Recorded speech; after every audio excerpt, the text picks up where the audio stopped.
welcome back, Brew Crew, to another episode of Shedding Your Skin. As usual, my elevator pitch, go ahead and support USARC. Boom. I am a bronze member. And let's see who's in the chat. All right. Ken, thanks for tuning in. And who else we got? Patrick, thanks for tuning in. I know there's some football going on, so, hopefully you guys, are catching this, if the games are bad, or catching it on the replay. If you're out in Oaks today, hopefully you guys are, having a good show. Unfortunately, I'm not there. Obviously, I'm here. So without further ado, let me bring on my guest, Rusty from Easy Day Morphs. Hey, what's going on? Welcome. Thanks for coming on. I first got introduced to you through John Feely. Yep. I think you were on like the week before I was on his show, so that was kind of cool. To meet through that, through a mutual person, and then a couple months later we're here. Yeah. So, for those that don't know who you are, just give a brief introduction, where you're from, that sort of thing. From the East Coast, that's where I live currently. Got into the hobby about 4 years ago now, and just trying to build up in preparation for retirement. So, yeah. Nice. So 4 years, that puts it right around COVID, like most of us. Yeah, it was. COVID's not what the stimulus checks isn't what did it for me. I already had a stable income, and not knocking anybody that got in it because of that. Because, hey, like a hustle's a hustle, but this isn't really a hustle for me. I wouldn't say this is an actual plan to do something that I want to do, that I enjoy, and I just wanted to supplement my retirement. So I've said that on all the other lives because it's the truth. And I'm not looking to get rich off of this. This is literally just I want to make enough money to where I can supplement my retirement and enjoy life. And this provides me some freedom once I have everything up and running. Right now it's not really up and running because I've got I'm redoing the rat shed, and I'm still constantly in here working and selling things, trying to hone in my collection. But yeah, I think one day it'll get to a point where it's a little bit more of an easy day. Right now it's a fucking hard day. Yeah. I get that. And, once you get to a certain, size of a collection and you're breeding your own rats, it's, it can be a lot of work. And I tend to push it all into like one day on the weekend and spot clean or whatnot throughout the rest. But yeah, I normally wake up anywhere from like 5:30 to 6 every day. I'll come out here for about an hour at the least to 2 hours. And then when I get home from work, I'll do the same typically. And then when I have to be gone, I've got somebody that can come in and watch my stuff. Come in 3 times a week typically is what I'll have him come in. So he'll spot clean and do waters and stuff, and then he'll clean rats and feed on Sunday. Yeah. I have a buddy that takes care of that stuff for me as well. And hopefully we're never on vacation at the same time. Yeah. Asterisk, because now there are some other people in the community that my friends that I can reach out to, and they might be able to come by for a day or something. If needed. But none of my other friends outside of this reptiles know what the heck they're doing or are afraid of the snakes. It was nice. He actually he cleaned for me while I was away, and I didn't. Nice. I didn't ask him to because I had done that before I left, and it's like whatever, it's a week, and he's like, yeah. It's funny because threw out some sheds. I typically vacuum in here almost every day, wipe down the sink, all that. So I joked that it's cleaner in here than in a lot of people's houses. Yeah, I try to. Sometimes it gets a little overwhelming as far as keeping everything pristine around. Since everything's in like my living room or in a spare bedroom. Yeah. So having rats inside, that room is always dusty. I just can't. Oh man, I can't. Like, oh my God. More power to you, brother. There's no way I would not have nothing against anybody that does, because that to each their own. There's definite benefit, I'm sure, to it because you're right there. But yeah, I've got to be able to step away from it at times, to keep it fun. And I feel like if I was living in this room, that would suck the fun out of it probably. Yeah, I mean, sometimes like I'll wake up and a smell will hit me, and I'm like, something's got to get cleaned. Yeah, it's sort of like I can't avoid it, but it also keeps me on top of cleaning these enclosures because I'm literally looking at them. If I have company over, I don't want it. You splattered all over one of these tubs or something like that. Yeah. It never fails either. I've got I haven't done a count recently, but if I had to guess with babies or hatchlings, I'm probably a little over 140 right now. And I don't say that to brag because it's not something to brag about. It's a lot of work.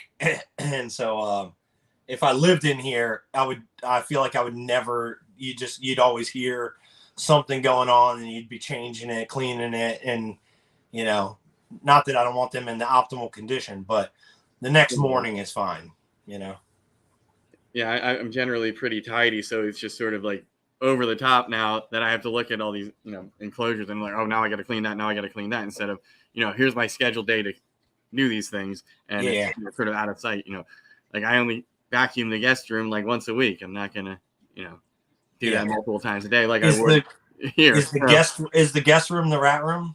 Yes. And I've had guests one time since they moved in. And they, I was going to say, I would venture to say that probably keeps you from having many guests. The complaint wasn't the smell, though. It was them drinking water. Like the tick, tick, tick, tick, tick, tick, tick. Yeah. Yeah. I got multiple angry texts. I'm like, what do you want me to do? There's a fan in there. Turn that on. Yeah. Right. Come sleep in the living room with the snakes. Yeah, but I mean, that's always the alternative. Couches and whatnot, or bring an air mattress. But I sort of got, so initially that was supposed to be like a den. But my parents got a new bedroom set and I got their old one. So I had to get a new mattress. So my old mattress and whatnot is in the guest room. So it became a guest room. Oh, gotcha. If that wasn't in there, probably all the reptiles and animal stuff would be in there and I'd be happy. Just sort of have it in a room where, I can still entertain and it's not like, hey, we're eating dinner, and by the way, the snake's gonna take a dump behind you. I see. I see your enclosures behind you. Is that stuff that you've made or bought or? So I built these ones, and they're gonna be the first to be retired. They're like close to the 70 series, I assume, right? Yeah, they're like the bigger sweater box, longer sterilite tubs. So I mean, they're pretty big. So there's where all my adult females are right now, and it's a little big. They'll probably move over to this rack at some point, just because it's normal 32 quart. Yeah. And I just haven't wired it up because I don't need to yet. But these ones I got in a trade for rodents and some other things. They were going to be a bonfire. So now you're breeding your own rodents. Yeah. So and a friend hooked me up with those too. The initial rodents, and I traded some, to get different blood. So it's been kind of nice. But I do have a VE6. And nice. Yeah. So these were like the original ones, and then I got cheap and sort of just, I have to expand, but I'm not. I can't justify spending $2,500 on rocking at this moment. No. I think if it works, it works. And if the animals are healthy, then why change what's working kind of thing. Unless you notice something, obviously, that, it's deficient in some manner, then obviously do so. Yeah, that was my fear this year because and I figured out what had happened because I had the two that laid took forever and then like everybody else reabsorbed. And I was like, why did it take like 60 days to lay? Turns out my temps were off. Oh. So what had happened was my AC was broken for like 2 years. So I never had that on.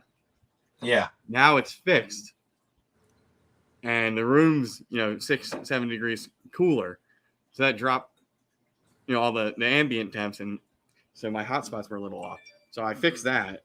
Yeah. Luckily, and I was like just wondering what the heck was going on. I thought you were gonna say a probe got moved or something. Oh, well, I have the herp stat too, so it yells at me when that happens on most of them. But Yeah. I've had that happen, and it scared the bejesus out of me. So now I make sure I wire them all through the back and tape the crap out of them. Yeah. Because that's the worst. Yeah, I tape it between in the setups I have. I tape it between the tubs, and then there's this. You can't see it; it's off camera, but you can kind of see it. The hatchling rack right here. Yeah. There's one tub that you have to put in kind of at an angle because I don't know what it is, but it's just the heat tape or something. You got to slide it in, straighten it. You got to like kind of cant it and put it in. Yeah, I have. What was I gonna say? Let me turn my phone off so I don't get distracted by. I was gonna say you're popular today. That was actually Ken who's in the chat. What was I gonna say about the damn probe? Anyway, in like this one where I put it in, now it catches. Oh yeah. Because that was another thing I did. I now have these were on the same thermostat because they're both like sort of open. Yeah. And I just added another thermostat that's behind me to sort of, counter that. So maybe. Oh, the way the tubs are shaped, you should be able to put that probe to the far left or right, right? Yeah, but it's how it's like I have it laying flat, like perpendicular to the tub. Yeah. Hitting it rather than just straight in. Oh, okay, gotcha. So I think at least for me, I'm less likely to knock it off if it's a lot of it, the surface area is taped down rather than just like the probe itself. Oh yeah. But that's really the only one where I have an issue. I'm assuming this is towards you since do you use a probe holder? No, in those racks I do not. So what I do is I've got the heat panel and I just tape it between two tubs on the heat panel. So yeah. Yeah, for me, it's been real fun with all these sort of do-it-yourself racking to try to get everything dialed in because it's all different. Yeah, I would definitely say at least in the future, if you build your own again, an assumption would be that if you use the same heat tape from the same companies, that you could at least not trust it, but at least know that that it's gonna whatever read high or read whatever. Right. And I did notice and a good temp gun, obviously, like spend some money on a solid. Yep, I think that's the same one I got actually. Compliments of the local food bank. When they let me go, I didn't realize I still had this in my truck. So they're handing out more than food. But what's nice and a trick I learned at the food bank to make sure these are accurate, get a cup of ice water, and that should read 32 degrees. So whatever it is off from 32 degrees, that'll give you your accurate. That gives you your calculation or whatever. Yep. Yeah. So I know I'm like 2 degrees cold. It's funny that a lot of the things that you learn in the hobby as you go along, all of them are common sense. You just have to hear it to be like, oh shit, yeah, like I've seen some other tricks very similar, but yeah, that makes sense. But I mean that goes for everything that's reading a temperature that you can't calibrate. So if you have I have an indoor-outdoor thermometer that I use on my my incubator. Yep. So also same principle with that probe to make sure that that's actually accurate and not just telling me, yeah, it's 89 degrees. Did I say a cup of ice water? I just want to make sure. Yeah.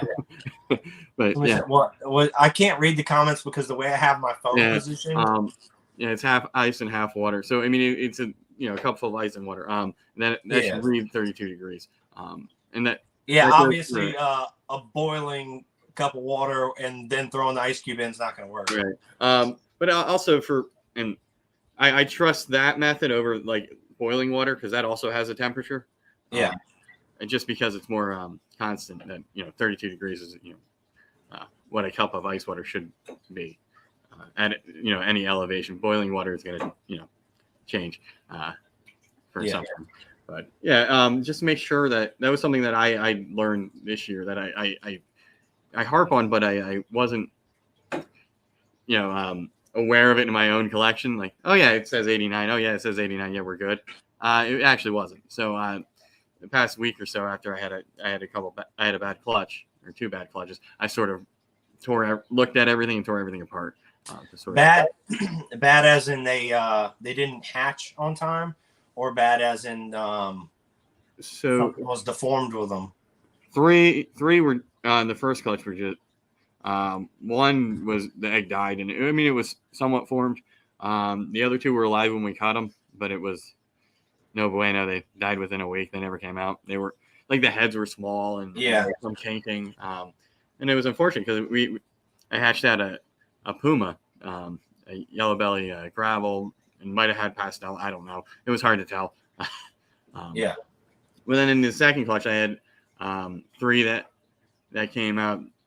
One was not formed correctly and really kinked, and the other 2 were really kinked, but the other 4 were fine. It was weird in that clutch because everything that was bad had butter in it. Oh. But all my leopard stuff for the most part, and everything was pastel. That was fine. It was just weird that some of the multiple codon animals were the ones that were messed up. But I'm happy that these 4 are about to have their first shed. And so. I've seen a couple people like half the egg, like on one side of the incubator, half the eggs will pip, and then the other half pip later. And assumption is that it's probably something to do with the air not circulating well, or where they had another egg box or something along those lines, because the temperature, obviously matters. Sure, it'll just take a little bit longer if it's too low, but too high or too low for too long, right, can definitely drastically change things to the point of kinks and jacking them up. Yeah, so one thing I did, just because of where the heat is, about halfway through I turned the egg box around, so that the ones that were on the closest to the door were getting the heat towards the end. But it was weird because I think all the ones that were messed up were the ones on the outside. So the ones in the middle of the box were fine. So it might be much ado about nothing, and I'm just overcompensating for something that happened in nature. But if it's going to be better and potentially prevent that stuff in the future by ripping all the stuff apart and redoing it, I'm fine with that. But there are some. Do you use your own? Is it a homemade incubator? It is. It's an old beer fridge that I tried to get the ice. Okay, nice. That's what I used. That's what I used the first 2 years, or 3 actually. Sorry, that's what I used the first 3 years. This isn't a plug for Wilbanks, but personally, I've enjoyed the Wilbanks incubator. Had some really hot days where actually the AC broke in here, and it's the whole reason why I bought this was in case that happened, and then it happened to happen this year. Right. And so I think that definitely saved me from having some jacked up clutches, or even worse.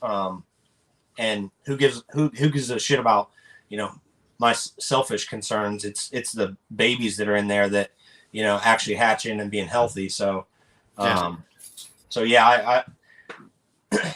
anyone that's ever asked me about it, seen a post or whatever I had and asked me a question about it, I've told them that I think it's worth the money. The insurance alone, essentially. Right. Because so if you have a heat spike, it'll cool it down. Yep. Right. Because it just constantly keeps that temperature. Whereas. Yeah, I'm probably gonna jack up the pronunciation, but it's hemostatic or something like that. Right. Because I know, like, if I have a spike, I got to open the door. Yeah. Right. Once I adjust it. Yeah. But in something that'll help you is, which you might know this one already, but you can do water bottles. And then if you get a spike in the heat, you could probably unplug it and put a fan against the door at least. I would think that would help. Yeah. So one of the things, so everything was on the top shelf, so airflow kind of wasn't an issue since there's a fan there. But as I have more clutches, it's going to be an issue. So I'm going to take out all the glass and put like the shelving you have in closets, this wire. Yep. So then there's airflow through the whole thing. So that'll help. And I want to mount the fans and actually like wire the thing.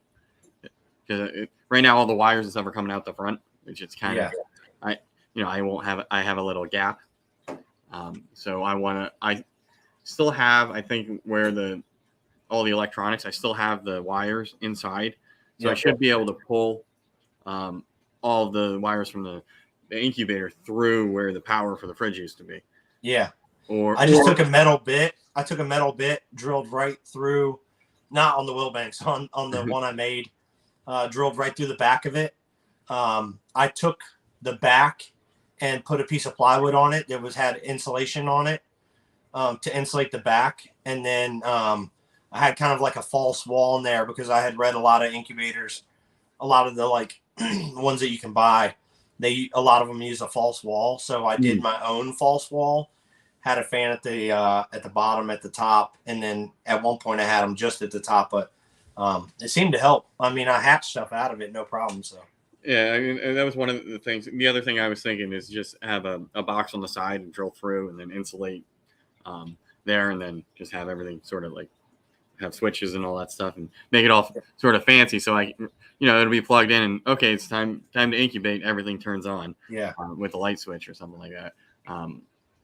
What's nice now is I have time, provided nobody gives me a surprise, very late clutch, that I should be able to tear it apart and put it back together. Yeah. I'm expecting 3 to 4 more clutches before the season starts again. So how many did you have in total for the year? Currently I've had 8. The 8th one is in the incubator. I'm expecting to have there's 2 that should be hatching. There's 2 that should be laying within a month or earlier, and then I'll have 2 to 3 that will hatch before, or that should hatch before like November, December timeframe. And then I'm starting pairings for like, or a little early compared to like, I guess what you'd call the season. But my ambient temperature in this room says 80, but it's probably a little bit cooler actually than that. It's probably like 78. So I just go off of if the male is healthy, when I say healthy, I mean like he's eating extremely well, repetitively, consistently. If the female has a good thick weight on her, I don't have an ultrasound, and I'm not the best at palpating, so I just pair up, and it's going to take a while anyway. The same way. I am awful. I think I felt it once. Yeah. Maybe, I don't know. But I don't have an ultrasound either, and that's one of the next. That and an upgraded incubator are probably going to be purchases for me over racking, because I can build racking. I can build better racking than this. This was sort of just what was available at the time, but I priced it out, and for PVC, a sheet of PVC, I think I can make a 18 tub hatchling rack. Oh, nice. Just like the one Sea Serpents has, and it's the exact same footprint. Because I measured the whole thing out, and I was like, how do I do this? Because I thought I was going to have 2 or 3 more clutches and actually need the racking, but I avoided that for now. Some handyman skills, a router, sheet of PVC. I mean, there's not much. There really isn't much to a lot of these racks. Even like the ARS or any other rack that's similar to that Freedom Breeder, there's nothing to it. It's just the parts are machined, obviously, so the tightness. But you could do the same damn thing with aluminum tubing if you found the connectors, and then you'd have to probably affix your own heat panel or something similar. Right. But I mean, people that do duct work, they make duct work all the time. It's the same damn thing. It's just a stiffer aluminum. Yeah, I was trying to think of like how to do it that way, and I was like, you know what, it's just easier doing it's easier to buy it sometimes. Yeah, or it's easier to do it with like melamine or PVC. I forget, I have seen people use like those IKEA shelves, and tubs with lids on them that lock, but I'm not. Yeah. I think that's more of a hassle than anything. You know what I did for my my rodents, and they're not in here. They're in a separate room, or they're in another building actually behind me. Is I took so this is actually cheaper, and for people just getting into it, it's sure you can build the concrete tubs and all that, but a lot of people have problems with them chewing out. The tubs will get heavy, etc. So I bought the tubs from Vision or VE, whatever. I bought the tubs that they use for their rat racks, and then I just bought a nice sturdy cobalt shell from Lowe's, and then I built a frame that just lays on top of the tubs with the grate, and then so the tubs just sit on the shelf with the rats in them, and then that grate sits lays on top of them. And the sheer weight of the 2x4s and the grate and all that keeps it down on the tub snug. And then I just slide the tubs in and out. And I'm actually about to buy professional racks, mainly because of aesthetics, but also a large part is the moving it around. The racks I have currently don't have wheels. The one had them, but then the wheels started to buckle. So wheels and aesthetics is literally the only reason why I'm buying, ARS or Freedom Breeder rat racks. Yeah, and that is one thing I don't have on any of these are wheels, and I wish I had them, because if something gets behind all of this, oh yeah, I'm disassembling everything. And in order if I have to move the rats around, I have to drag a 4-bin tall concrete tub rat rack.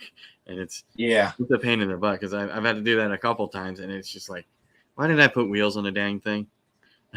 Yeah, I think your only saving grace would be to get like a beach towel and prop one end, prop the other end, and get it under there and slide it maybe. And the other thing I was thinking is getting one of those like little scooters that you had in gym class. Yeah. That might work, or the stuff for removing furniture. Oh yeah, yep, yeah. That might help, and that might be what I do. But then I don't want the huge divot in my carpet for when I leave. Yeah, because they leave a massive mark. But yeah. But I get can't let me break it to you. You have rats in your room. Who cares about the divot in the carpet? Yeah, I'm one of the few people that have roaches and rats, and I'm not complaining about it. Yeah, you wish you had more. Yeah, luckily for me, the roaches can't survive in my climate, so that is nice. If they get out, they die, or something eats them, whatever. The rats, that's a different story. They get out. Where do you live again? I'm in eastern Pennsylvania. Oh, okay, yeah. So the rats can survive. I'll know it's me and one of my rats if it is very cute looking, and it has all the pattern and whatnot. Yeah, I was gonna say, not one of those like New York sewer rats.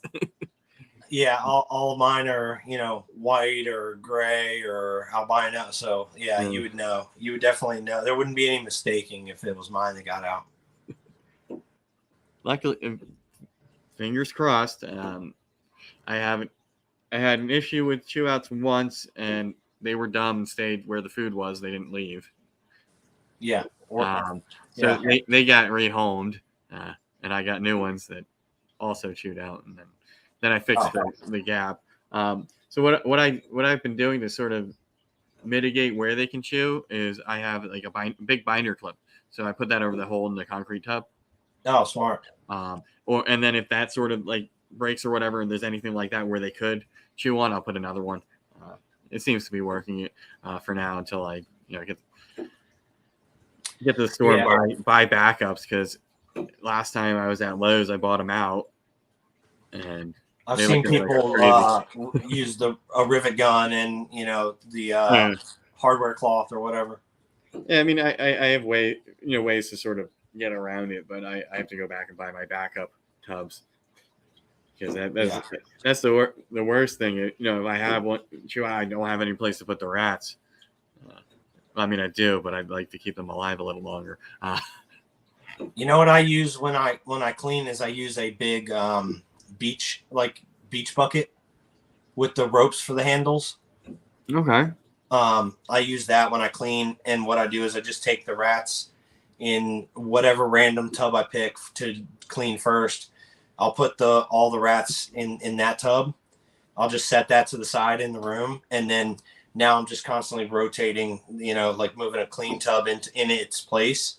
And then so I don't have to, because that way I don't, take them in and out, take a colony in and out, in and out, in and out. It's just the one colony that will end up now, instead of in the top left, they'll end up in the bottom right. Right. And that was another thing I was trying to think, just to have 4 clean tubs ready. That way, I can just throw the rats in the clean tub. And, yeah. And, and then I'm, I can just dump all 4 or whatever at the same time rather than going one by one by one by one. Yeah. And I always keep an empty space, and then I always have, I think it's about half of the rack worth of extra tubs. So I have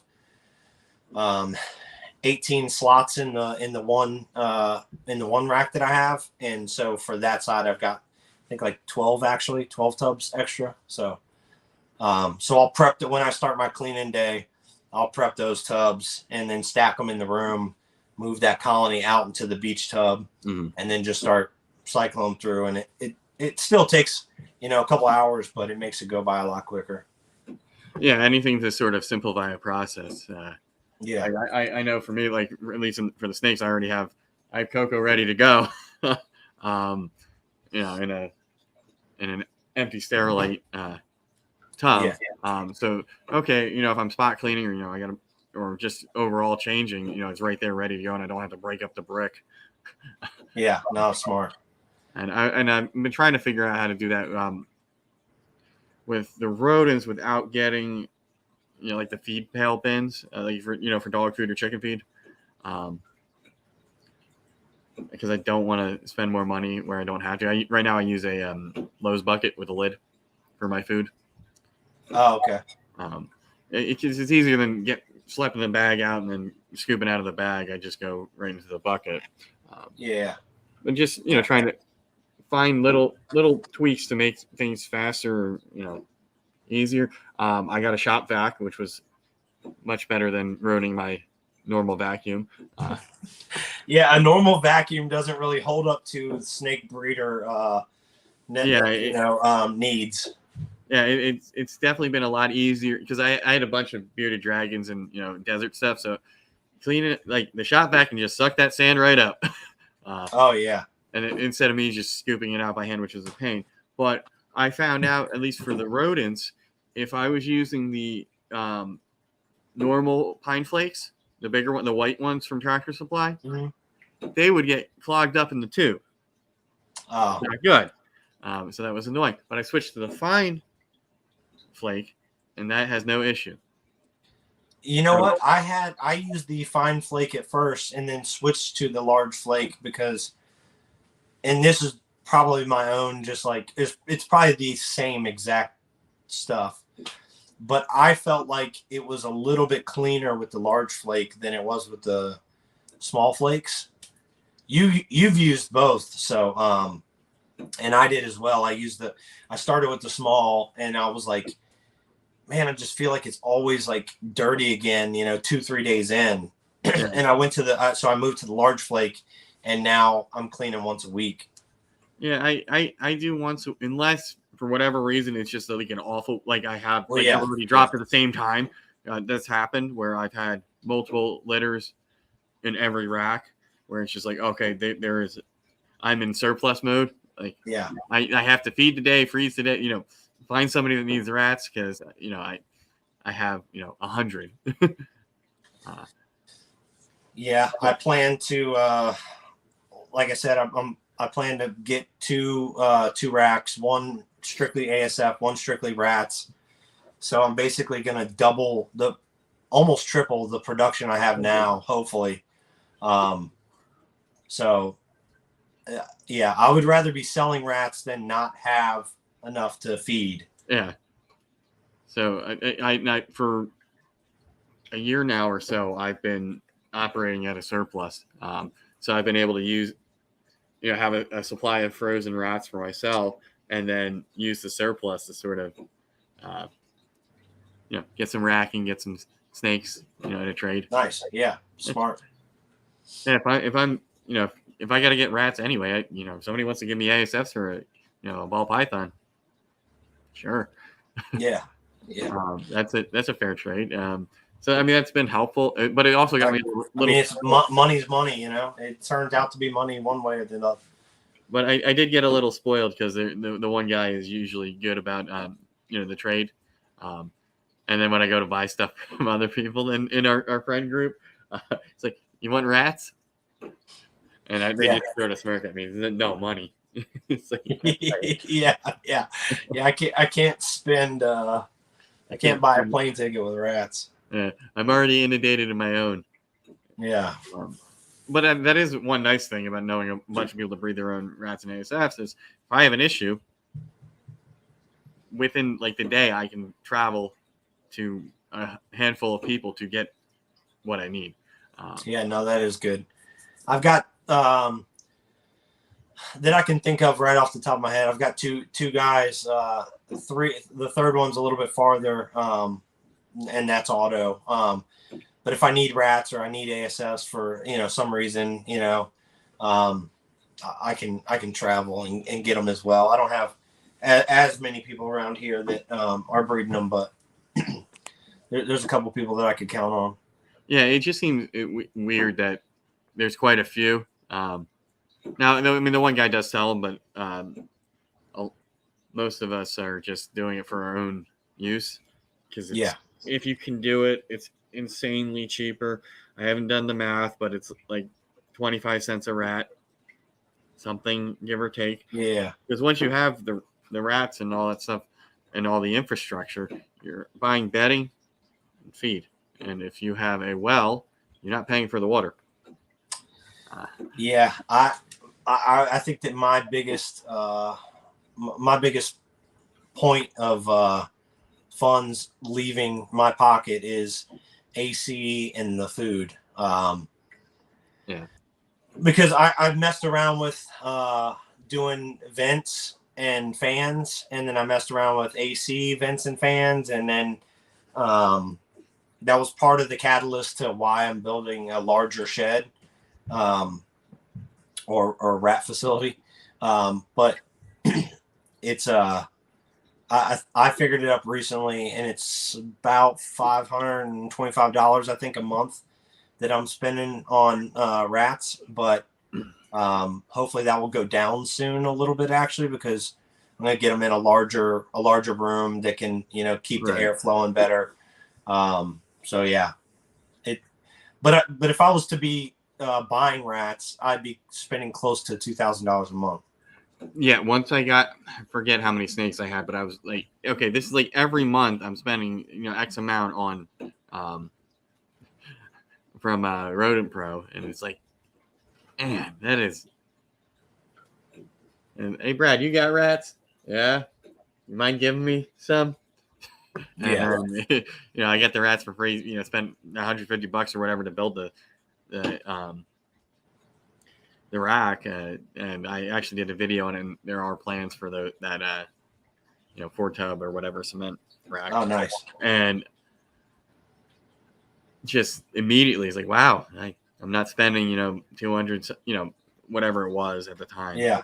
And it was just like, oh, they don't have this size. It was trying to like mix and match what the heck I needed, and now I can just grow it out, because I have one that I think she takes like a medium rat, like she's pretty big. Yeah, she was at the time, and just I couldn't see myself like, okay, I buy her entire year's worth of food, more or less, in one go, and same with some of the other larger snakes. And it's just like, this is too much. Yeah. just easier. So yeah, I always say if you can breed your own, do it. It's more work, yeah, it stinks sometimes, but if you have hatchlings, chances are you have some appropriately sized prey readily available, which is nice. Yeah, 100%. Yeah, that's now, actually why I started breeding ASFs, was to feed to the hatchlings. They stay the appropriate size a lot longer, and everyone says like, oh, you'll get them stuck on them. I've got snakes that jump back and forth. Now I will say that adults, I have noticed that adults that I've brought into my collection, if they are ASF eaters, they don't tend to, they're harder to get onto rats. But that's also why I breed ASFs now, is because now when I'm shopping around on Morph Market, I used to be like, oh man, I can't buy this because it's an ASFer, and now it's like, yeah, I can get that. I don't really care, as long as it's not a picky eater. Eating ASFs is not a picky eater to me. But if it's not eating, then that's a picky eater. Yeah, I'd want, or one that's still not eating, that I'm pretty sure was on ASFs, but it might have just been a temperature thing. But what I had two that I was assist feeding from. One was one I produced, and another one I got that just went off food, but it was starting to get small. And what actually got him back on food was when I assist fed him with the ASF. Oh, nice. The next time I offered food, they took it right away. So I don't know if it was just coincidence, or if having ASF instead of like a rat pink, like no nutrition whatsoever. Yeah. So I'm curious. I am getting more rodent rocks, and I think I'm going to switch over at least some of them to ASFs, just so I have that smaller size. I have to keep the rats, unfortunately, because I have a boa and a blood python that will be pretty sizable, and ASFs will be too small. Yeah. So the boa and the blood python are going to be the garbage disposals for nice. The retirees, if you will, because I can't keep on dumping them on my friend. I filled up his freezer. Yeah, yeah, and he's over there trading them for racks. And well, so in one of the snakes, I had to buy retired breeders in addition to the snake. Basically, the guy was just offloading those on me, and they became my problem. So I dumped those off on my buddy. So he like 2-3 shopping bags full of breeder rats. It's like, hey, your boas are going to eat for like a year. I don't know what you're going to do with your retired breeders, but here you go. I got nothing to eat them. Yeah. I got a deep freezer early on, and I'll be honest, I've never used it because I've always had friends that needed, or I was producing, just enough to cycle out old ones and all that. So yeah, and fortunately or unfortunately for me, the last couple that I've had to retire have had tumors. So I couldn't, I'm not going to give them to somebody to feed their animals if it is cancer or whatnot. But I try to retire them before that happens, but it seems to happen about around a year-ish. They'll some of them will start to develop a tumor, whether it's benign or whatnot, is what it is. And I try to catch it early. Sometimes I miss it, and there's one that's just suffering, and then I feel bad. Like there was one that couldn't walk, and I was like, how did I not see? I just thought she was pregnant, and then I looked, and it's like, oh, that's her entire side. Yeah.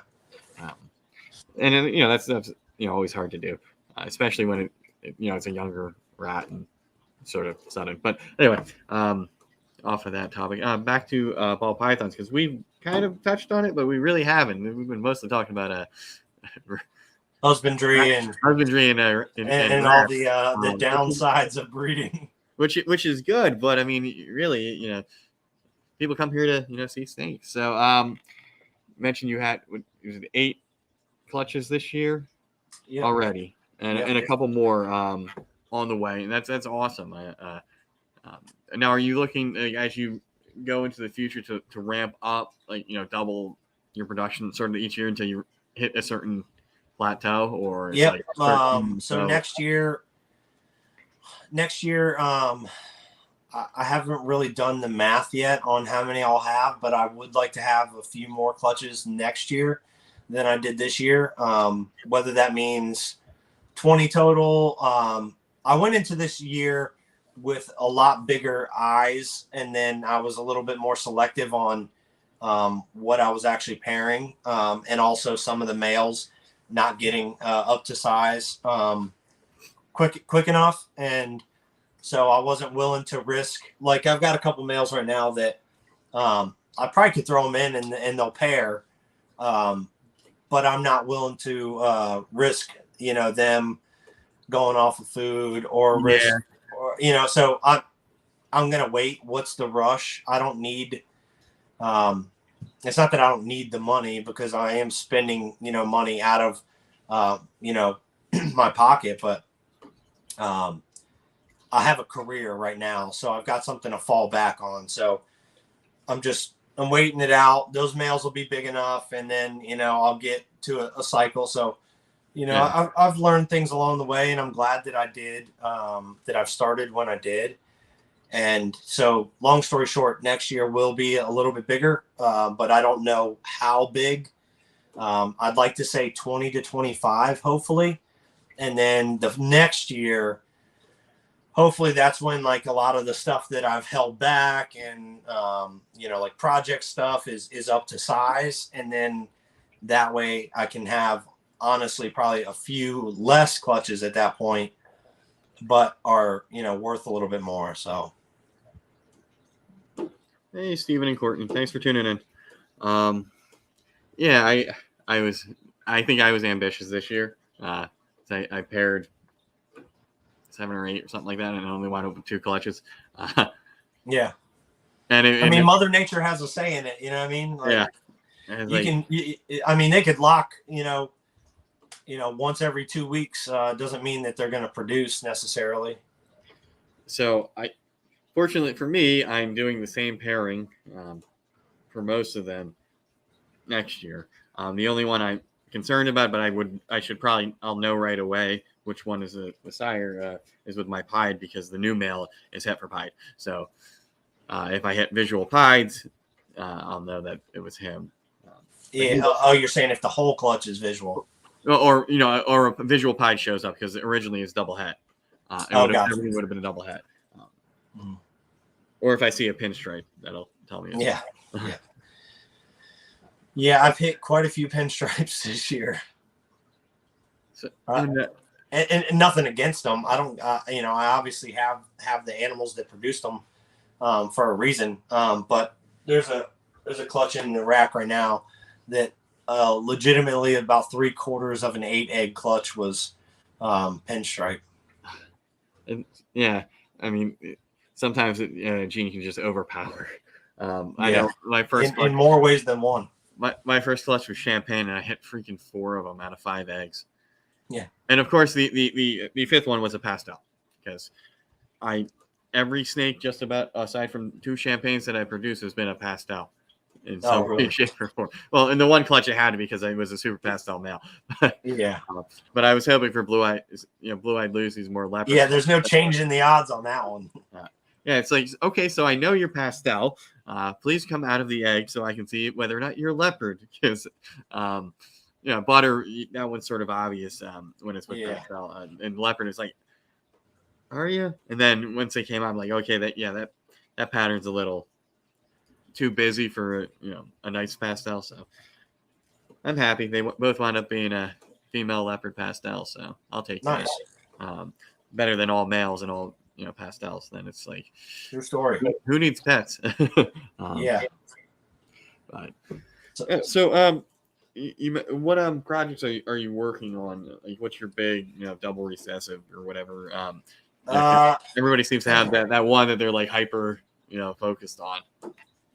Yeah. So if anybody's tuned in that has tuned into other ones, this isn't going to be any surprise, but what I'm really shooting for, what I'm excited about, is something that you know, I started a year ago. The male is now locking. He's a little over 900 grams, but I'm trying to make Pompeii highways. Clown. Well, Pompeii is clown, but Pompeii highways. That's cool. Yeah, I think it'll be definitely different. And the worst case is not the worst case. The worst case is, you know, some sort of highway clown or super gravel clown. So I've got a couple females that I bought specifically for a male. And then they spent the year or a little less, just getting a little bit more size on them, knowing that, come October, I'm going to start pairing him, to them. I've already started pairing him to, 2 females. But come October, I'm going to pair the other females. I want them to get a little bit more size. Yeah. They could breed right now, but like I said, I'm in no rush to have more babies right now. So, and they wouldn't come until next year, likely anyways, unless it just happened to hit their cycle perfectly. But, right. So I've got a leopard yellow belly / gravel. So I don't know what she is yet. Haven't tested her, het clown. So looking to make some Batman highways or some super gravel Batmans. Nice. I've got I just posted the picture up today. I've got a hurricane yellow belly banana that paired to him. I haven't seen a lock on him yet, but just that is strictly for some hurricane banana het stuff. So a little bit of a long game, and I'm kind of behind on it, but some of this stuff I don't really care if I'm behind because it's stuff that I want to see visually anyways. Right. So I don't care that if I hit that 2 years from now, it's still something that I want to do. I like banana, I like coral glow. So I'll always have it in my collection in that regards. And so, yeah, hopefully he locks with her, but, worst case next spring, you know, cool. You know, then late summer, next year I'll get some eggs from her, but she's good size. And then, I've got the one I was talking about, the Pompeii to make the Pompeii highway. I have a black pastel het clown, yellow belly, girl. So yeah. I'm some of the stuff that I have coming or that I'm in is I'm a little behind on in regards to like people creating and whatever, but other stuff I'm expanding upon that. So like, you know, like the Pompeii highway stuff, like I haven't seen it, so I might be behind on Pompeii's or clown, you know, highway stuff. Right. But if I hit the odds amazingly, then I will be, you know, beyond where a lot of people are. And there's nobody I'm chasing. Of course I see things and I'm like, damn, like I wanted to make that, you know, or whatever. Yeah. But it's honestly, to me, it's motivation to keep pushing forward, to create it my own or my own spin on it. You know, Batmans have dropped drastically in price, but I still enjoy, you know, seeing them, having them in the rack. And so I'm going to continue to do things to expand upon that project. Back to your question, though, I just purchased not too long ago a chocolate pastel hypo het desert ghost. And so I want to get her to hopefully I can find a spot nose clown, het DG, het hypo, or spot nose clown, double visual or triple visual at that point, to get clown into that stuff. And again, not anything crazy that somebody hasn't done, but I would like to create some Dark Knight hypo clown, you know, things. Nice. Yeah, for me, I was ranting about this when I was on another show earlier in the week. Everybody, we see what Justin makes, and then we make it, and then the market gets flooded with the same animals. So it's like, okay, you know, how do you put a spin on it? what's a gene that could work that, you can add to something that, is already popular. Like, what can make a Batman better? What can make the Pompeii better? What can make this project better that nobody's doing? So when you do it, it's marketable, and if it does turn out like really awesome looking, it might drive other people to buy that animal, or whatever genetics you're working with, because there's so many different combinations that you can work with, and all it takes is hitting that one awesome animal to change somebody's mind. I joke, if Justin Kabilka hit something with pastel in it, in the combo, pastel prices would go up and people would like pastel again. Oh yeah. But it's funny because I think it was earlier this year, actually, or late last year, he posted a picture of pastel something and was like, named it like International Pastel Day, and people, to include myself, were like tagging him, flooding pictures, and it's like, one guy like that can make can make these these projects big again. And so my thing like that, not that I'm on Justin's level by any means, but nor do I care to be, because I don't care to have that many animals or have to deal with that many shows or employees or messages. But I have Arroyo, and it's like, wow, Arroyo, right? But I have plans to bring that gene back to a popular status, and hopefully I can create something that will turn some heads and make people go, oh, there's something there, and it hasn't been, it's an underutilized gene. And that's just my own personal. Again, it'd be great if I create something that sells well, but at the end of the day, it's just a project that I want to see through. So our connection, John Feely, he was the first show that I went on, and just he just seemed like a genuine guy. And so to thank him, I sent out the female that I had growing up. I still have the male, and I let a couple other buddies into the project with Het Clown Arroyo stuff. So I'm not doing that for every show, but I don't know. I want to get people excited about it. Not even necessarily to buy it. Sure, that's a great benefit, but I just want people to be excited about the hobby and not the dollar amount, or like comparing where someone is or where someone isn't. Like, I truly could give a shit less.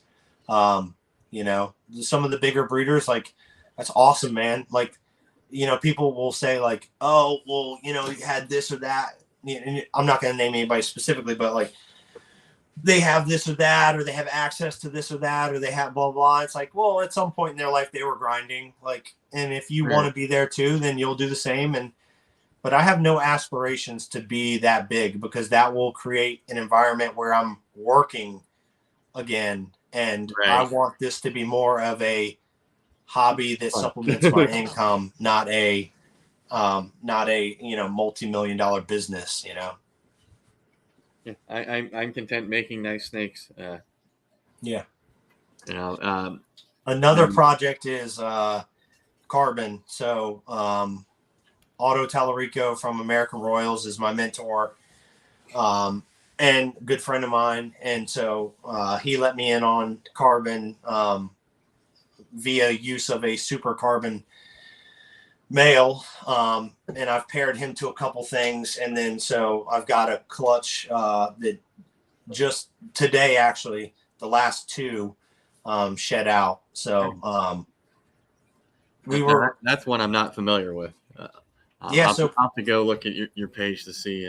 Yep, and you'll definitely see. Hold on a second. I can, if you want. I don't want to turn it into show and tell necessarily, but I'll show you. Yeah, show and tell. That's fine. So that's the clutch right there, and I'll take out.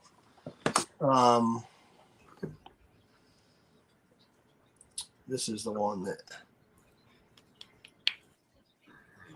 I feel like this one's a pretty good example. Oh, wow. Yeah, I'm trying. I did this with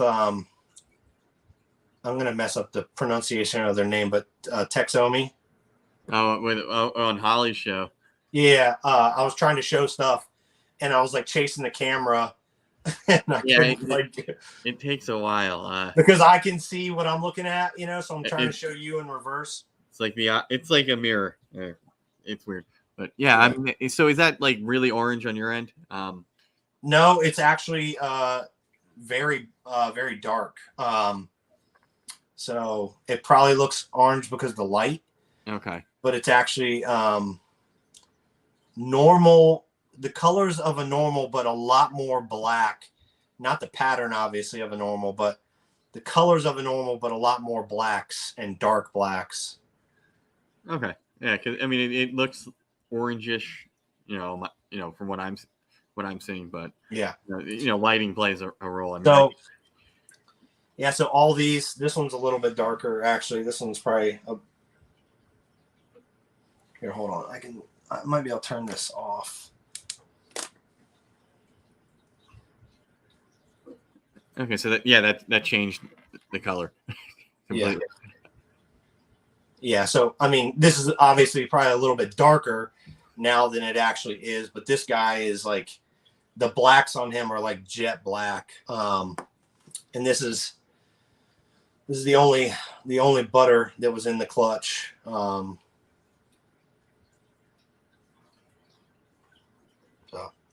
Okay, that's yeah. interesting. That butter did lighten it up a bit, but it was still like the tops of the alien heads and the dorsal was still pretty dark. This is another one. Nothing crazy, but just a quality example. Leopard, yellow belly, banana, het clown. Nice. I'm just. I like leopard. I think leopard definitely is. There's nothing. It's not a.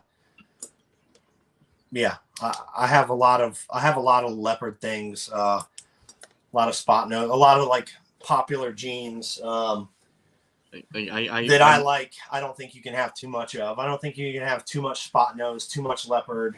And those two are made for each other. I have a leopard spot nose, possible het pied. Oh, nice. It's the line of leopard where pied could be there, and she's got a noticeable ringer. But it was never proven, and he never paired anything. So we'll see. I mean, it's the only thing I'm going to try to, for probably Batman's with, or make, hats, put my clown to it. Yeah. I shot for Batman's last year and got a spot nose clown. That was the closest I got. So it's all good. I'm hoping my male clown proves out to be head hypo. Because then that could be kind of a crazy long shot. When I pair the offspring back together, and could possibly hit a double visual or something. I've shown this girl off before, but leopard coral glow clown.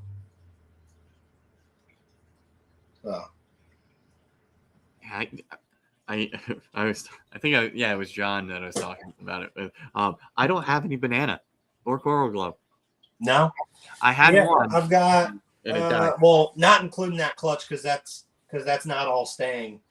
I've probably got 5 different things. I think all females. I don't have any males. I had a male, but I sold him. And I was bummed because she had locked a couple times, and for whatever reason, she decided, I don't want to. I'm not going to live anymore. I was kind of bummed out. And he's like, "What the hell happened?" I'm like, "I have no clue. I just one day I opened the tub. There's a dead snake." Oh man, that's rough. I mean, I didn't palpate her. I just took care of the snake, rather than try to figure out what the heck happened to it, because I'll drive myself crazy if it's just random. But I mean, she could have ingested something.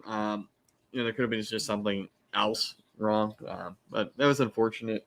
And that was paired to my Super Pastel Leopard Butter, so offspring there probably would have been pretty darn cool. But I got Ultra Mouse, so that sort of fits, that orangey yellow, that color palette for me. Yeah. I've only got one Ultramel thing, and it was a female. It's just a regular female Ultramel. And I just kind of was like, a buddy of mine hit me up and was like, "You got anything you want to trade?" And I was like, "Well, what do you got?" And so I made a trade, but I didn't have any Ultramel, so I just saw it as like, well, I'm helping him, but also, I'm getting Ultramel in. Yeah. But she's only like 800 grams, so I mean, probably next spring, next fall. Yeah, that's when all my Ultramel stuff should be ready to go. Oddly enough, or at least on the female side, oddly enough, I'm probably going to hit an Ultramel hide before I hit an actual just Ultramel. Yeah. With how things are.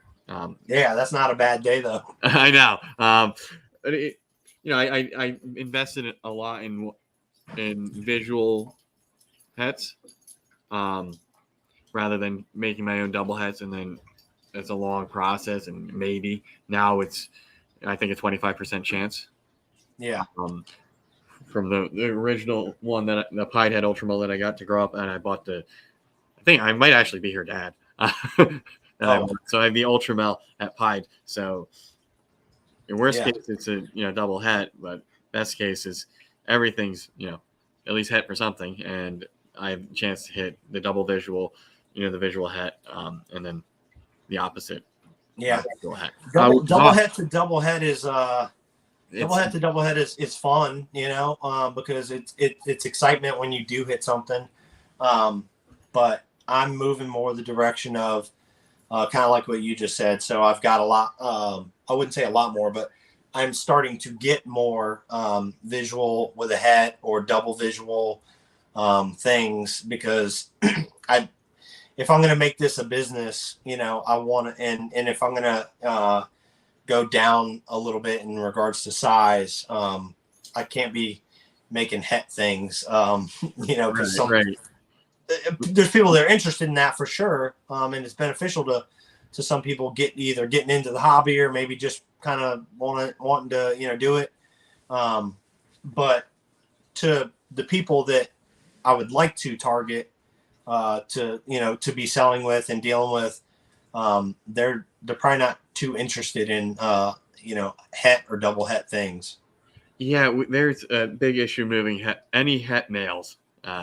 And it could be nice, nice project. It's just, I don't need another male, but I do need something het DG that's actually het DG.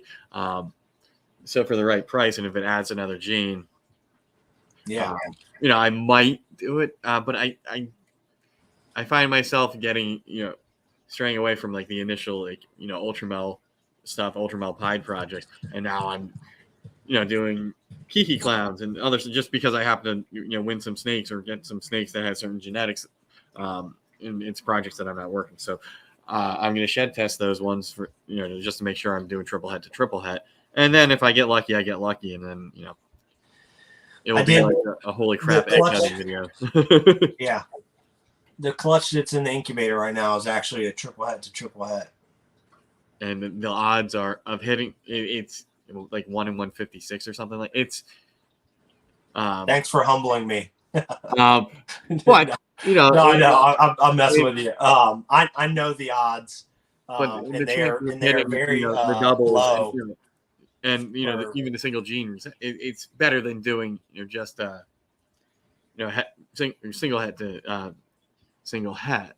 Because at least there's something, if you miss, you still hit something. Yeah. I know some people have done that and gotten hosed in multiple years and got out of the project. I think Antoine did that with his dreamsicle stuff, and then like the next year, the guy he sold the stuff to hit a dang dreamsicle. So yeah, I mean that's the.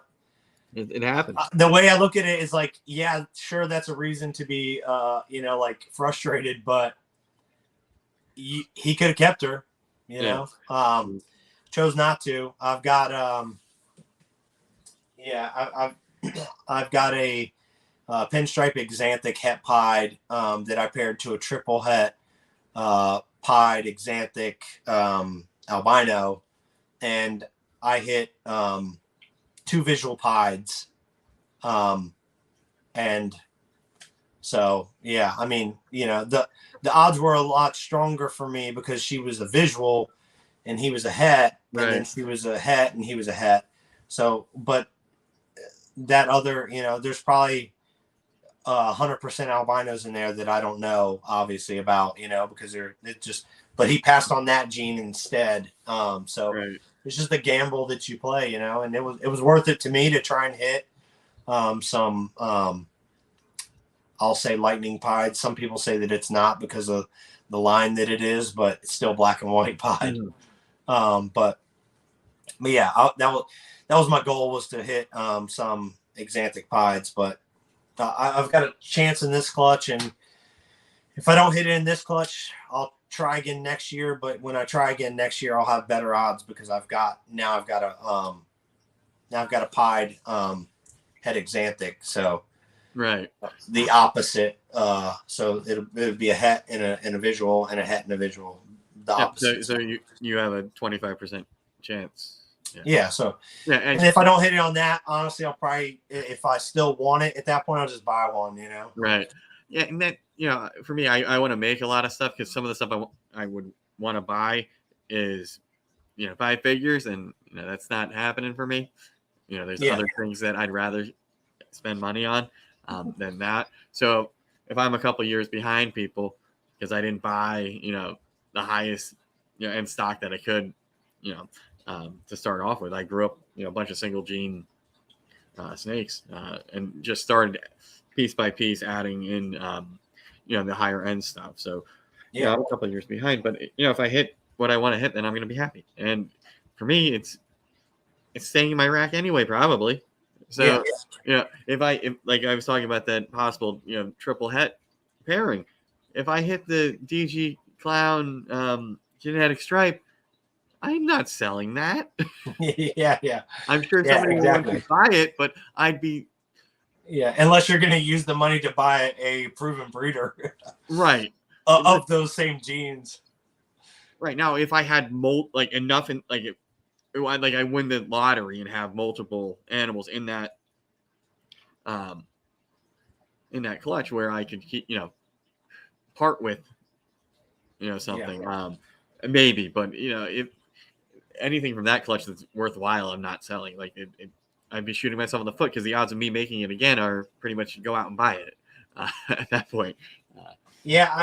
I've recently gone through my whole back rack and listed a couple, just simply because I have since created better things, or have since bought better things, and I'm kind of like, what am I holding on to this and feeding it and getting it bigger for? So yeah, I've definitely done that. I've learned as I've gone along, and obviously it's kind of like I use the analogy of like a sports car. If you're in this for the business of it, and you're driving the same car next year as you did this year, you're probably not going to win too many races. You're going to have to rely on some skill and some hustle of that car, right? But if you keep improving upon that car, then you'll find yourself a little bit easier, closer to the front of the pack. And so, although I said I'm not competing with anybody, I do want to be successful and sell snakes. So right.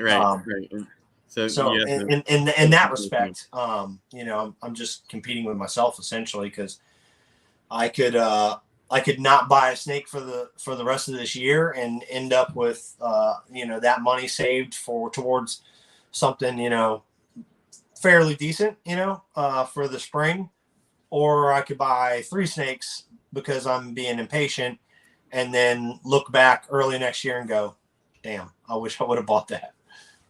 Yeah. So when I started, it was just buy snakes, buy females.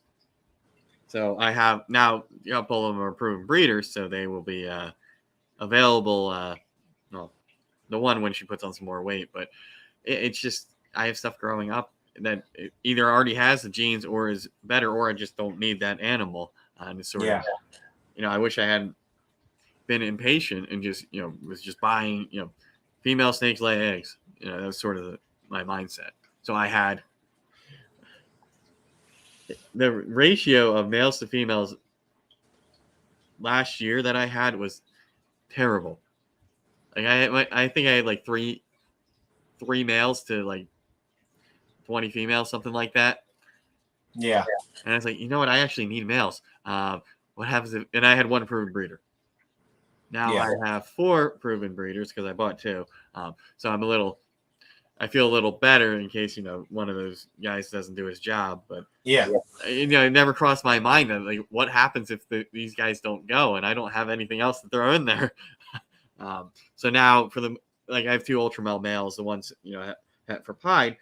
So I got that covered now. I have, and for the most part, I have, except for like Clown right now, I only have one visual male. So if he doesn't do his job, then I probably have to get another one. But I'm hoping he proves. But again, it's sort of like I back-ended into Clown stuff.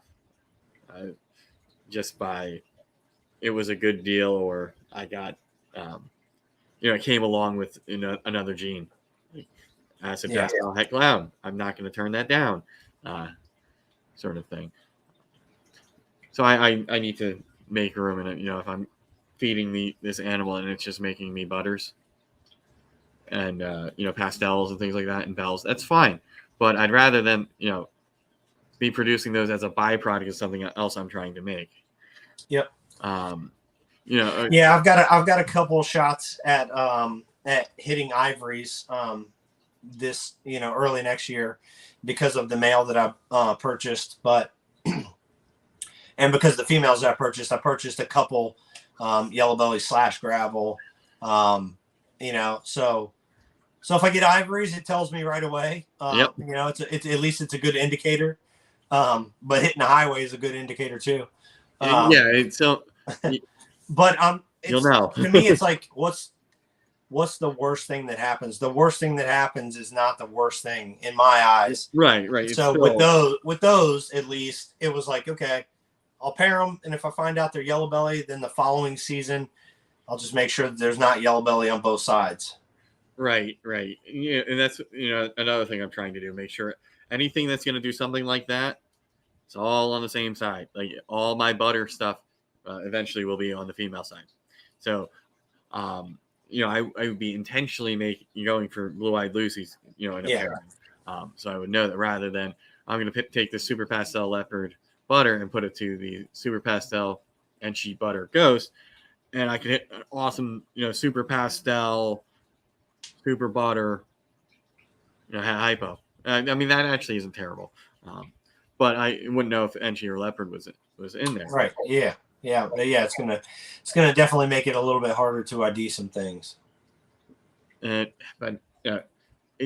me, in that specific scenario, pairing it like everything would be, or everything would be pastel and butter. I don't know if I want to know, what it's all going to produce the same thing, and I don't know if I'd breed that to hold it back. Right. Yeah. Some people might be shooting for that, or there's a lot of people that like white snakes. And then to sell a snake like that, it's like, well, here was the pairing, so it has to be these things, right? So it has to be super pastel, even though it's an all white snake. It has to be for ghost or hypo, because it has to be. So the other things that play would be, Enchi or leopard, and I honestly have no clue what that would look like, but you can put it under the blue light and potentially see pattern and maybe figure out what it is. But it's also super pastel too. So to convince somebody to buy that animal for what it actually is rather than just a bell, I don't want to take that that hit on it. A nice animal gene wise, but it looks like a $200 blue-eyed Lucy. So I mean, you see monsoons though. You see Posset monsoons selling for $1,000, and it's like, man, I don't have that kind of gamble money. Yeah, that is, even with like, I don't like sunset, but for the right prices, I'd gamble on it. Beast, I'll do a little plug here. Beast Morphs. I bought a pinstripe het sunset from him, and extremely reasonable price. So, and I know he's working the project pretty heavily. So I don't know if you were just using that as an example, but if you're looking to get something, he's definitely fair priced and good quality.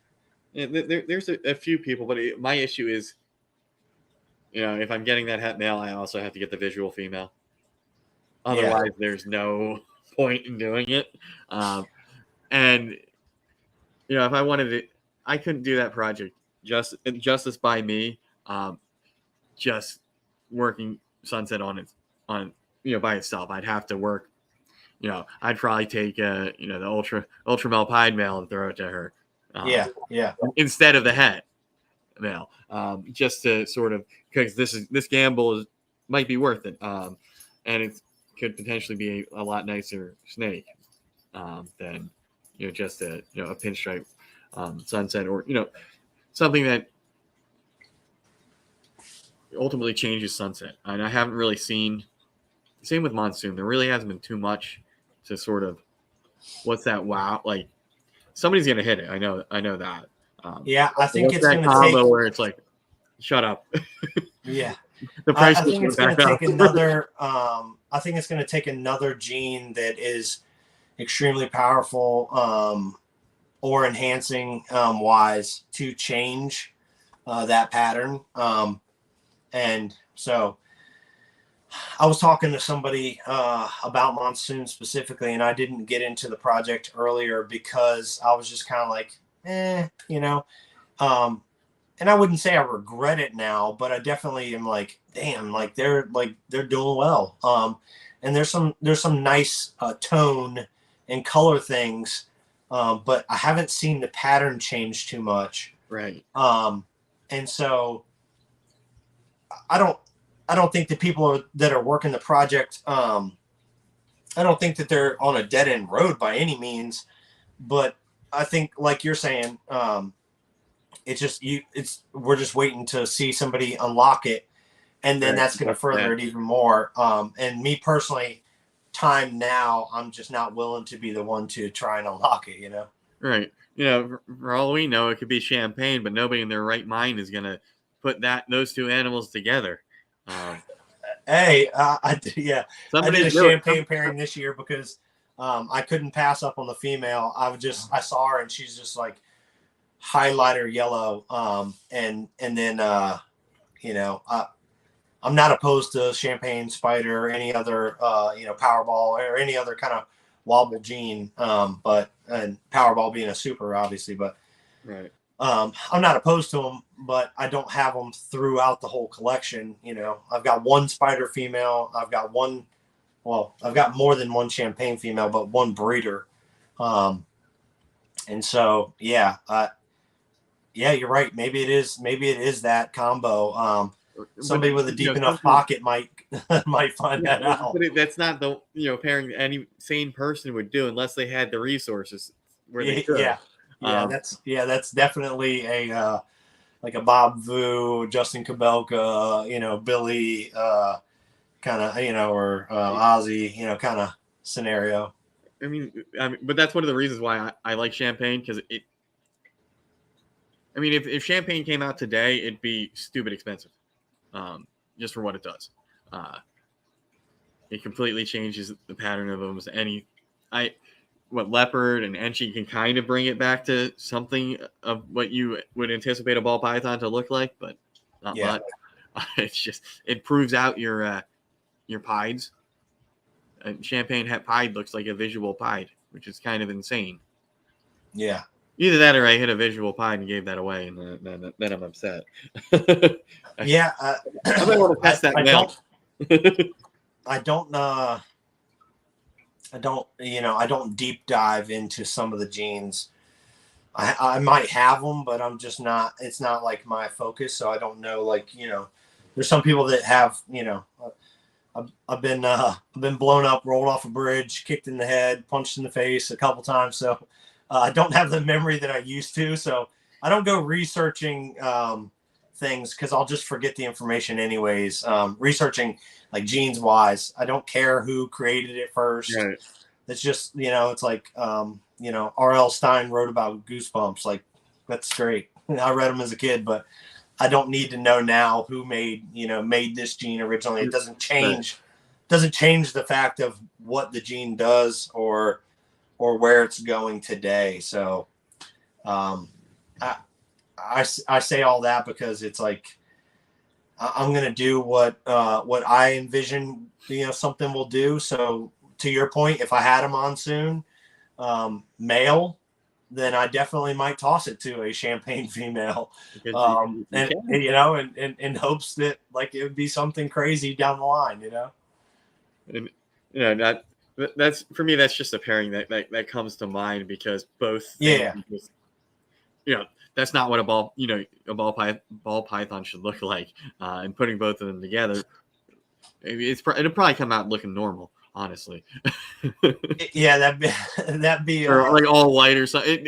It would be anticlimactic, I think. But yeah, that would definitely be our luck. But someone that's just doing it as a throwaway clutch, they probably would hit someone saying something.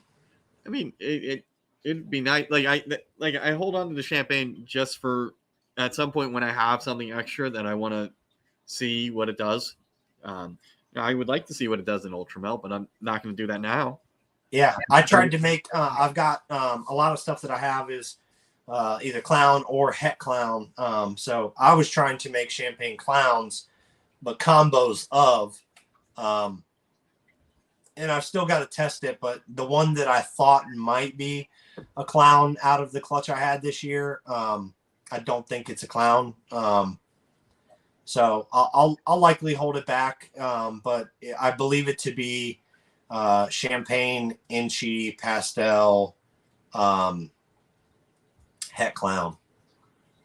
So nice. Yeah. Yeah, I mean, even champagne and pastel together, that creates a crazy snake. Yeah, it's hold on a second, I can show it to you.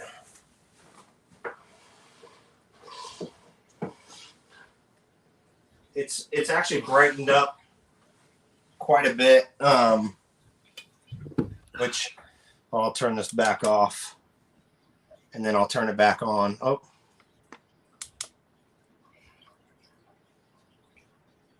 nice. Yeah. I mean, for me, it helped. I know what that snake should look like, so I can picture where the pattern is. Yeah.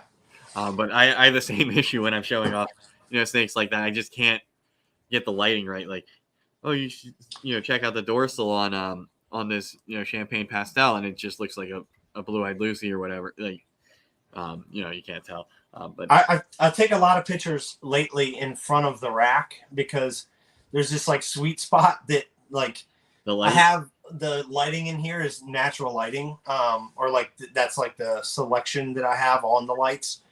To help with like taking photos and stuff to make it what I'm seeing be seen. And so there's like this sweet spot in front of the rack. So I'll hold them in that sweet spot to show off, what I'm seeing.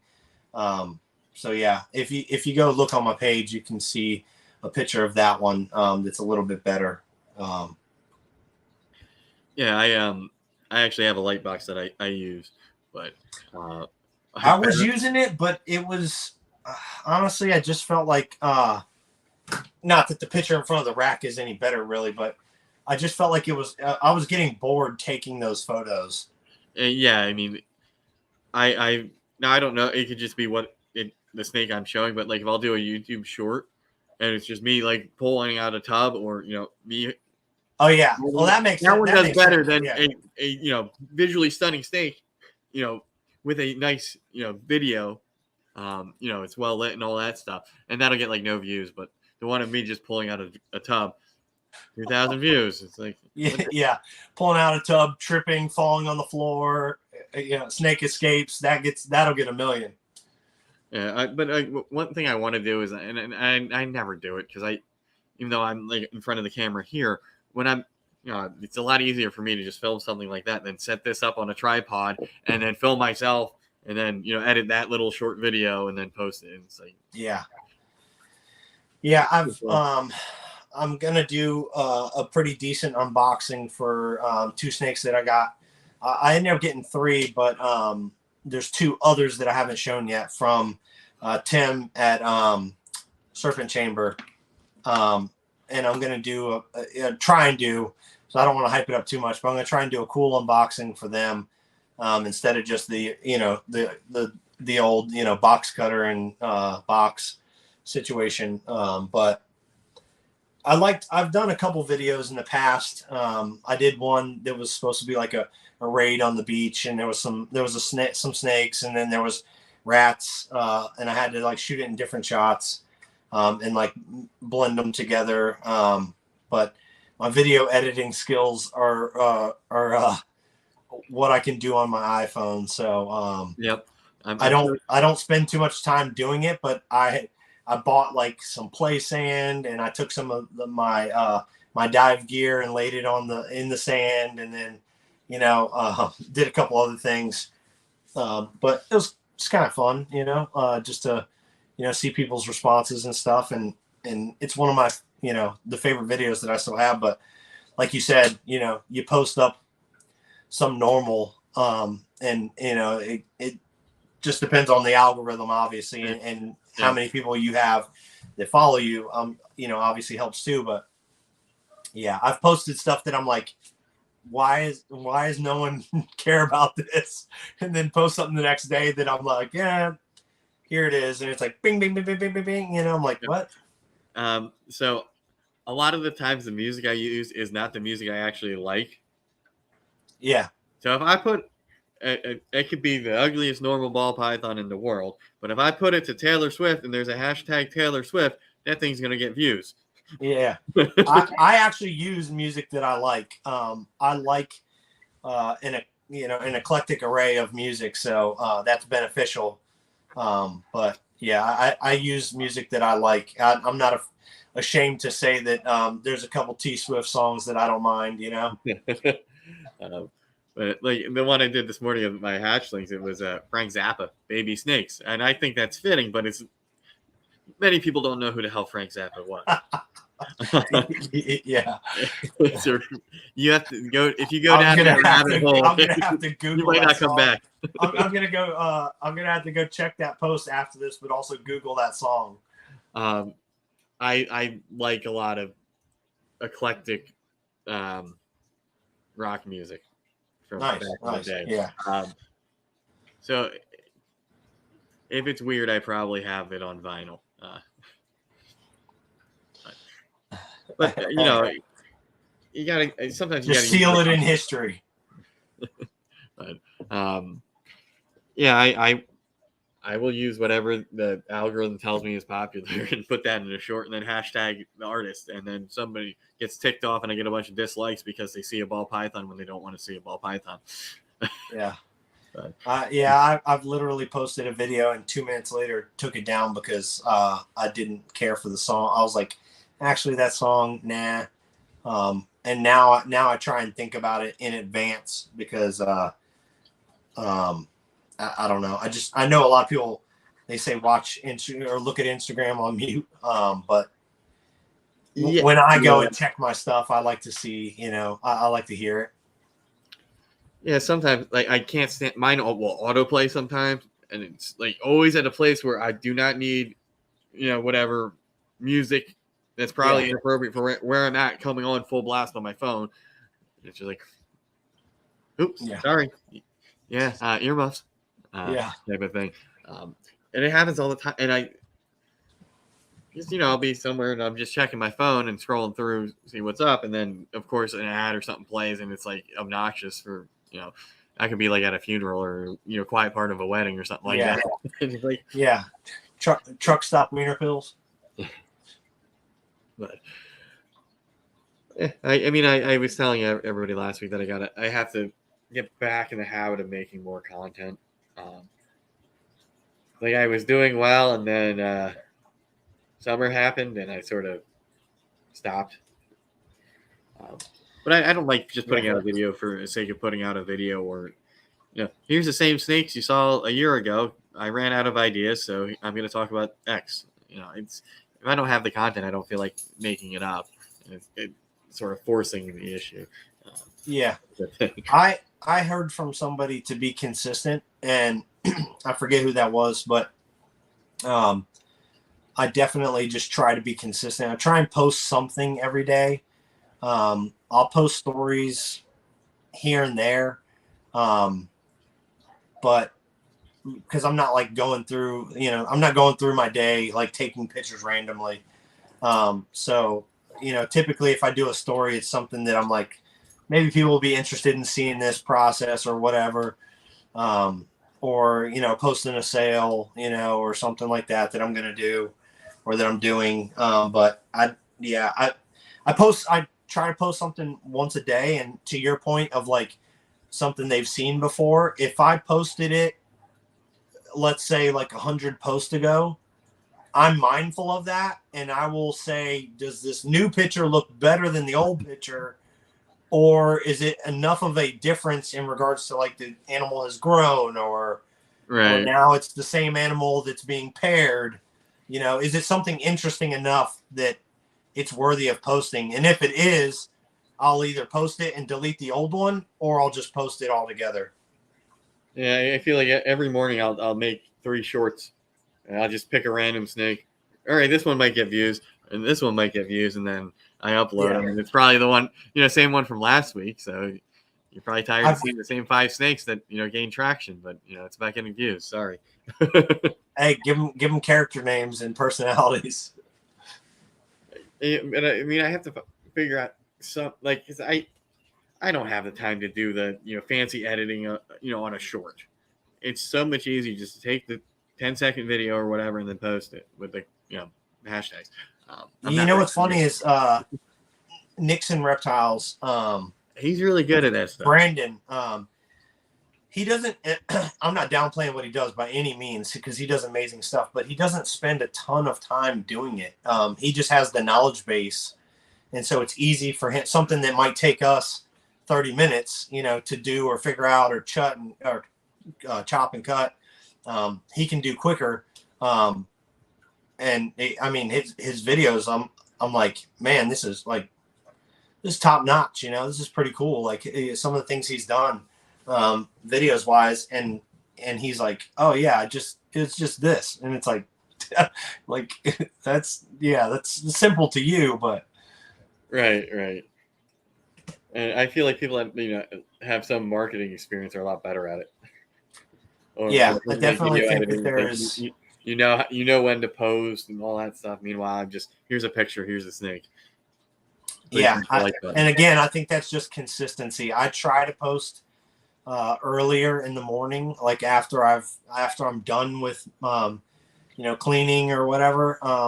Every morning is when I'll just sit down real quick, grab a coffee, and do a post. But yeah.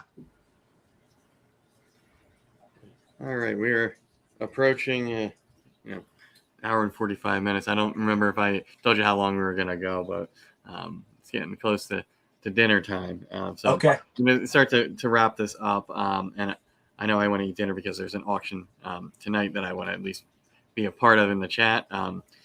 Sal's auction, right? Yeah, so everybody should be watching that. I've got some stuff to get done, and I would definitely like to attend and contribute to that as well. So if you don't mind, if you could send me the link to that again to refresh it, I appreciate you. Oh, for the for Sal's.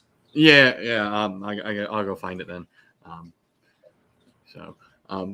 think that's there's some other podcasts going on tonight, but that's the one I'm probably going to be interested in. Just that's definitely for a good cause aspect of it, because it's been a while since somebody's done that's happened to somebody in the community where there's been this big sort of event, if you will, fundraising and things like that. So it's nice to support either by giving an animal or purchasing one, or just being there. To show support in the community for somebody that does support lots of people in the community. So everybody should be tuned into that. On your phone maybe, or laptop while you're watching the football game. I will be doing both. But nice. Anyway, so thank you for you coming on. It's been great chatting with you over the past. Yeah, thanks for having me, man. Appreciate you. If you're not following Rusty, his Instagram and Morph Market are in the description to the video. The link should take you right to his pages, so go ahead and follow him there. Thanks for coming on. Good luck the rest of your season and moving towards next year. Hopefully the odds are with you. Yeah. Same for you, man. I'd like to just publicly thank you for having me on. This is, of course, it benefits us both, but I still appreciate you reaching out, having me on here, taking the time. No problem. Man, I wish you success and definitely keep up. If you ever need anything, please hit me up, man. All right, will do. Thanks to everybody that tuned in to watch, and I will see you next week. And my guest is Ken from LMK. So that should be interesting since I'm on podcasts with him all the time to give him the spotlight on my show. So that should be unique at least. Awesome. But anyway, I will see you all next week. And I believe I'm switching the Ball Things Considered from Thursday to Tuesday because Adam took my time slot because I got lazy and stopped posting on Thursday mornings. So I'm going to do that one on Tuesdays now. All right. We'll see you next time.